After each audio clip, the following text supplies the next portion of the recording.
کراچی کی سیاست میں بڑی ہلچل۔ نواز شریف کی ہدایت پر مسلم لیگ نون کا وفد آج ایم کیو ایم کے مرکز بہادرآباد کا دورہ کرے گا۔ ملاقات میں سیاسی صورتحال اور عام انتخابات سے متعلق غور کیا جائے گا۔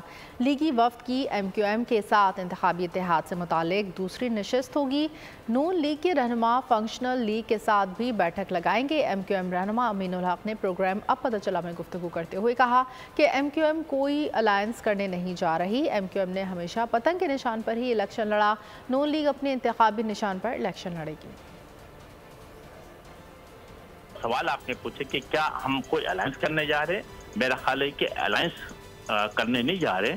اسی طریقے سے پی ایم ایل این اپنے انتخابی نشان پہ انتخاب لڑے گی، اور ایم کیو ایم کا تو اسامہ میرا خیال ہے کہ پچھلے 35 سال کا ڈائنامک آپ کے سامنے موجود ہے نا، کہ ایم کیو ایم پاکستان نے ہمیشہ اپنے انتخابی نشان پتنگ پہ ہی الیکشن لڑا ہے اور ہمیشہ کامیابی بھی حاصل کرتی چلی آئی ہے۔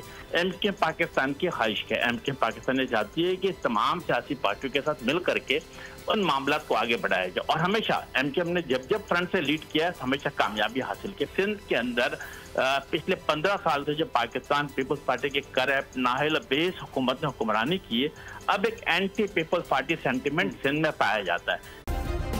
سبسکرائب کریں اور بیل دبائیں تاکہ کوئی خبر رہ نہ جائے۔